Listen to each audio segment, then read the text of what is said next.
जनता विकास पॅनलचे बाळासाहेब आवटी हे आपल्या सोबत आहेत. नमस्ते. नमस्ते.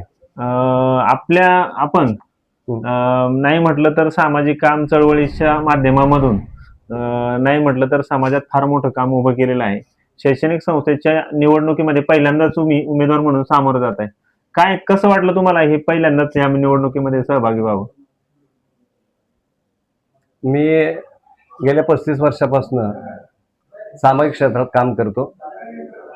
म्हणजे ग्राहक चळवळीच्या माध्यमातून राज्य स्तरावर राष्ट्रीय स्तरापर्यंत अनेक विविध आंदोलनाच्या माध्यमातून सर्वसामान्य ग्राहकांना, शेतकऱ्यांना न्याय मिळवून देण्याचं काम केलेलं आहे.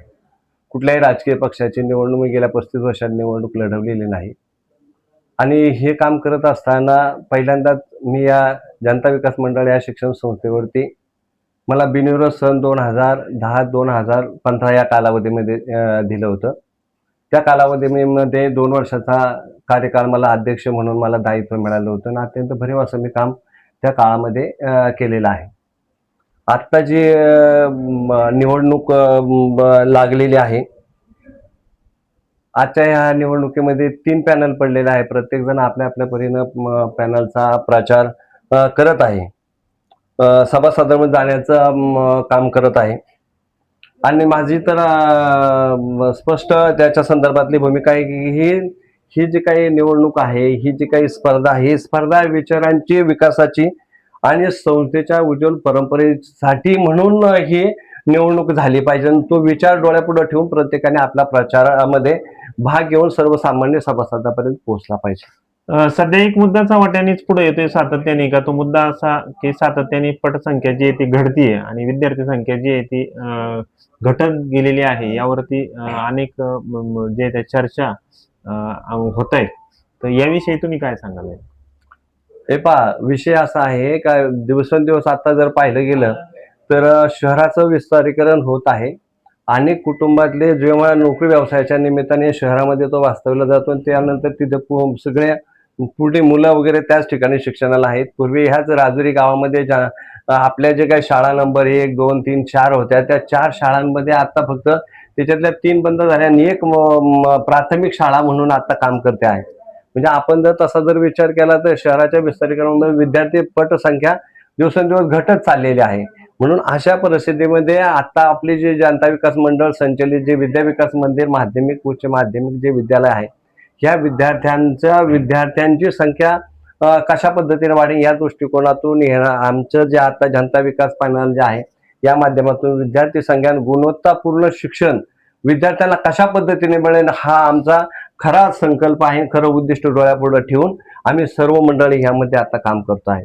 माझ्याबरोबर जे काम करणारे जे मंडळी जे आहेत अत्यंत माझ्याबरोबर आता ह्या पॅनलमध्ये जे आहेत ते आपले मंत्रालयामध्ये संजयजी राठोड मंत्री महोदय यांचे सहाय्यक सचिव म्हणून जे काय काम पाहतात ते गुलाब नबी शेख साहेब ते देखील ह्या आपल्या जनता विकास पॅनलमध्ये निवडणूक लढवत आहे. त्यांचं जर तुम्ही जर काम जर मला जर पाहिलं तर राज्यभर फार मोठं काम त्यांनी सामाजिक काम आपल्या ह्या परिसरामध्ये केलेलं आहे. संकल्प बहुउद्देशीय प्रकल्प याच्या माध्यमातून आजही राजुरी गावामध्ये 50 लोकांना निराधारांना डबे पोचवण्याचे ते काम करतात.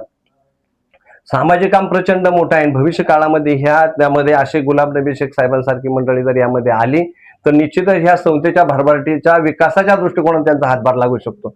दुसरे ह्याच पॅनलमध्ये काम करणारे डॉक्टर बाळकृष्ण घंगाळे हे तर सहआयुक्त म्हणून पशुसंवर्धन खात्यामध्ये त्यांनी एक राजपत्रित अधिकारी म्हणून काम केलेलं आहे. त्याचबरोबर उद्योजक जालेंदर आवटे हे धार्मिक सामाजिक क्षेत्रामध्ये देखील मोठं असं एक मुंबई शहरामध्ये आणि आपल्या ग्रामीण भागामध्ये देखील मग त्यामुळे मुक्तामाता ट्रस्ट असेल त्याच्या ते अध्यक्ष आहेत. खंडेराय भैरवनाथ देवस्थान ट्रस्ट मध्ये असं एक वेगळं व्यक्तिमत्व वेल एज्युकेटेड असणारे मंडळ ते या ठिकाणी आहेत. प्रदीप डुमरे सर याच्यामध्ये आहेत. त्यांच्याकडे अनुभवाची शिदोरी आहे आणि प्राचार्य म्हणून ज्यांनी जिके आवटी स्वरूप गोपाळ आवटी हे देखील याच्यामध्ये आहेत. तसे याच्यामध्ये काम करणारे मग याच्यामध्ये अशोकदादा आहेत, राहुल रायकर आहेत, समीर आवटे आहेत, बापूदादा त्यांना देखील गाढा अभ्यास त्यांचा याच्यामध्ये राहिलेला आहे. अशा पद्धतीने जे मंडळी जे ह्याच्यामध्ये जे आहेत ही अनुभवी आणि बुजुर्ग का जे हे सक्षम पद्धतीनं ही शिक्षण संस्था चालू शकते ना, अशा पद्धतीचा अनुभव आणि नॉन पॉलिटिकल सगळ्यात महत्वाचं मला याच्यामध्ये सांगायचं का मी असेन किंवा डॉक्टर असतील, गुलाब नबी शेख, सामाजिक कार्यकर्ते ह्याच्यामध्ये मोठ्या प्रमाणात आहेत. तुमचं म्हणणं आहे का तुम्ही जे उमेदवार घेऊन जी निवडणुकीला सामोरं जात आहे ते उमेदवार अर्थातच सर्व क्षेत्रामध्ये काम करतायत, परंतु पूर्वी राजकारण जे आहे ते हे गावचं राजकारण आपण पाहिलेलं आहे. त्या राजकारणामधल्या ज्या जुन्या मंडळींच्या राजकीय पद्धती वेगळ्या होत्या आणि सध्या नाही म्हटलं तर सध्याची भूमिका अशी आहे का राजकारण एक वेगळ्या वळणावरती जाते, कारण संघर्षमय वातावरण निर्माण होत जाते.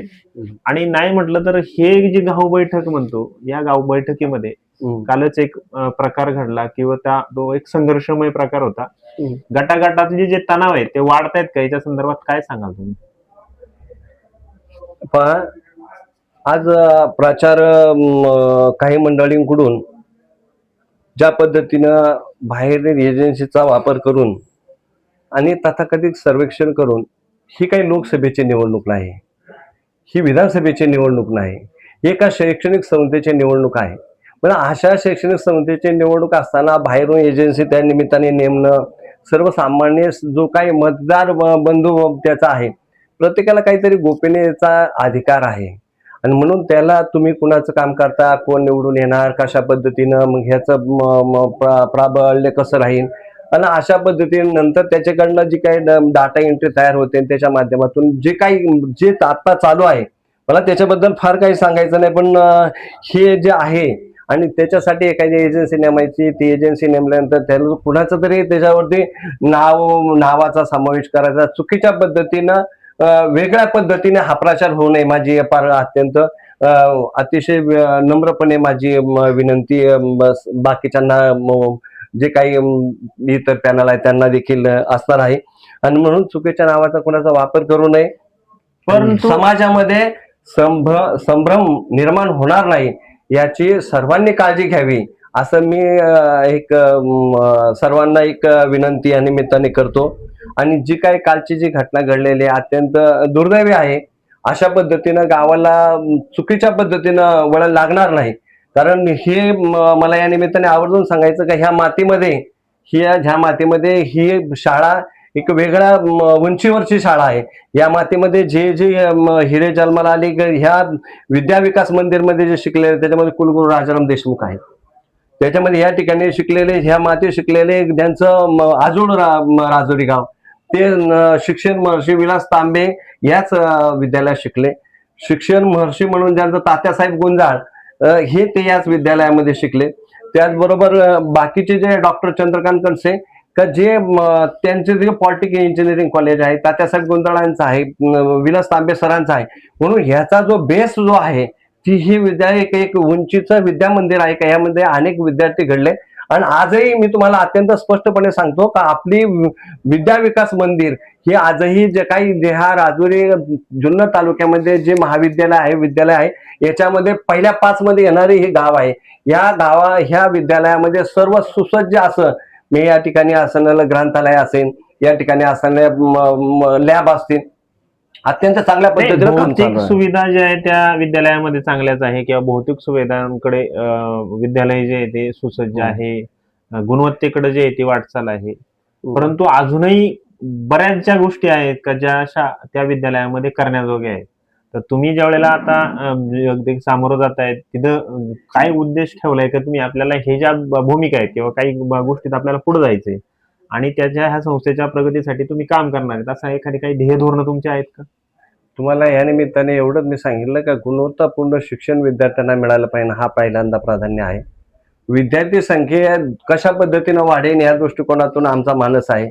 आता बाकीचे जे विषय आहेत का त्या ठिकाणी जे काही रोजगारभिमुख जे काही विद्यार्थ्यांना जे शिक्षण मिळायला पाहिजे त्या दृष्टिकोनाचा आपला सातत्यानं प्रयत्न राहणार आहे. फार काही आश्वासनांचे आम्ही या निमित्ताने निवडणूक कार्यक्रम जो काही जाहीरनामा केलेला आहे, परंतु त्याच्याही पलीकडे जाऊन मी नेहमी सांगतो का यापूर्वीच्या काळात देखील आम्ही प्रचंड मोठ्या प्रमाणामध्ये काम करण्याचा मी प्रयत्न केलेला आहे. यामध्ये म्हणजे विद्यालयाचे वॉल कंपाऊंडचा विषय असेल त्याच्यासाठी देखील 10 लक्ष रुपये त्यावेळेस उभे केले होते. वॉल कंपाऊंडचं काम त्या ठिकाणी झालेलं आहे.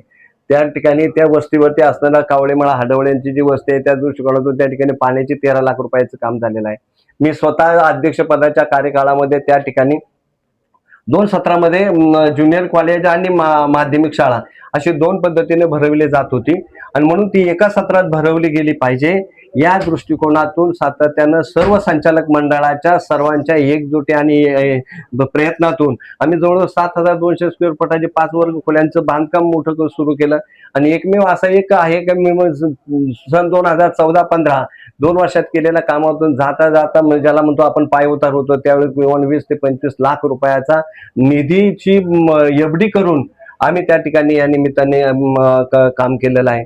म्हणून अशा पद्धतीने सगळ्यात महत्वाचा विषय या निमित्ताने मी आवर्जून आपल्याला सर्वांना सांगतो का आपली जी काही जनता विकास मंडळ शिक्षण संस्थेचे स्वतःच्या मालकीची असणारी सकस आहारासाठीची जी काही आपली 80,000 जागा होती, परंतु आता आपण म्हणतो का पण प्राथमिक आरोग्य केंद्र आपल्याला उभारणीच्या दृष्टिकोनातून आपल्याला त्याची जी काही कर्मचाऱ्यांना जी काही निवासस्थान बनवायचं म्हणून त्या ठिकाणी मागणी केली. आपण जे आता आपण बोलतो अशाच पद्धतीने आपण उदार अंतकरणाने जी काही संस्थेच्या मालकीची जागा ग्रामपंचायतच्या माध्यमातून जिल्हा परिषदेकडे ती वर्ग करण्यात आली, परंतु त्या ठिकाणी इमारती झाल्याच्या नंतर ती जागा ज्यावेळेस मनात विचार आला का बाबा आपल्याला काहीतरी करायचंय, आपल्याला पॉलिटिक इंजिनिअरिंग सुरू करायचंय, हा जेव्हा विचार आला तेव्हा मनात विचार केला तर म्हणलं जागा किती, तर त्याला म्हणले पॉलिटिक इंजिनिअरिंग कॉलेज सुरू करायचं किमान 5 एकर जागा येणे जागा पाहिजे. आयट्या सुरू करायचा मनात विचार आला तर म्हणले किमान 3 एकर जागा पाहिजे. मग आपल्याकडे जागा नाहीये म्हणून त्याचं ज्यावेळेस आम्ही आलो त्याच्यानंतर मी शेवटच्या टप्प्यामध्ये माझ्या कार्यकाळामध्ये मी स्वतः त्याचा पाठपुरावा केला आणि जी काही जिल्हा परिषदेच्या सीओच्या नावाने असणारी जी जागा होती मग त्या तात्कालीन त्यावेळेस दत्तामाव भरणे झेडपीचे अध्यक्ष होते, कांतीलाल उमापी मुख्य कार्यकारी सीओ होते आणि त्यांच्याशी सातत्यानं सलग पाठपुरावा केला. प्रल्हाद हिरामणी सारखे तहसीलदार होते, सर्वांनी मला त्या काळात सहकार्य केले. त्याचबरोबर असणारी सर्व टीम म्हणजे शिवाजी मामा हडवळे असतील, DB गटकर साहेब असतील, डॉक्टर बाळकृष्ण गंगाळे असतील किंवा इतर जे काही संचालक मंडळ सर्वांचं मला त्या टायमाला भरीव असं सहकार्य लाभलं.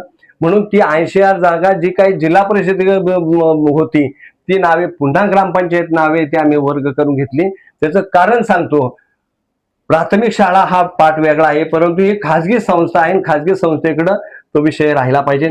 अशा पद्धतीनं भरीव असं काम करण्याचा आम्ही प्रयत्न निश्चितपणे केलेला आहे आणि म्हणून या निमित्ताने माझं सर्व ग्रामस्थांना या निमित्ताने सभासदांना आव्हान आहे, कोणत्याही प्रकारचा अफवा अपप्रचार आणि दिशाभूल होणार नाही याची प्रत्येक सुज्ञ सभासदांनी मतदार बंधूंनी काळजी घेतली पाहिजे. आणि मी पुन्हा एकदा विनंती करतो का माझ्या बरोबर असणारे जे काही 11 उमेदवार आहेत त्या सर्व 11 उमेदवार हे कबशीय चिन्ह घेऊन येत्या 19 तारखेला निवडणुकीला सामोरं जात आहे. आम्ही ह्या निवडणुकी कुणाला कारण माझ्या लाईफमध्ये आम्ही कुणाचा चहा पिलो नाही, प्रामाणिकपणे सचोटीनं काम करत आलो, कुठली अभिलाषा ठेवली नाही आणि म्हणून आम्ही उद्याला देखील आज उद्या कधी कुठलाही चहा पाजणार नाही, कुठलीही काही गोष्ट करणार नाही. तुम्हाला प्रत्येकाने ह्या संस्थेच्या उज्ज्वल भवितव्यासाठी आपण कबश या चिन्हावरती शिक्का मारून ह्या पॅनलच्या जनता विकास पॅनलच्या सर्व उमेदवारांना विजयी करावा असं मी नम्रपणे सर्व राजुरी ग्रामस्थ आणि सर्व मतदार बंधू भगिनींना विनंती करतो. नमस्कार. आपल्याकडे आता ज्यांनी चर्चा केली ते जनता विकास पॅनलचे उमेदवार बाळासाहेब आवटी. काही चर्चेचे मुद्दे जे ते होते तुम्ही परखडपणे मांडण्याचा प्रयत्न केला, परंतु एक होणारे निवडणूक जे ते होणारे मतदान होणारे 3 पॅनल आहे. मतदार राजा नक्की मतदान करणार कुणाला आणि न्याय देणार कुणाला आणि कोण सत्तेचे शिलेदार बनणार हे येणारा काळच ठरवेन. आपण आज चर्चेत सहभागी झाला त्याबद्दल धन्यवाद.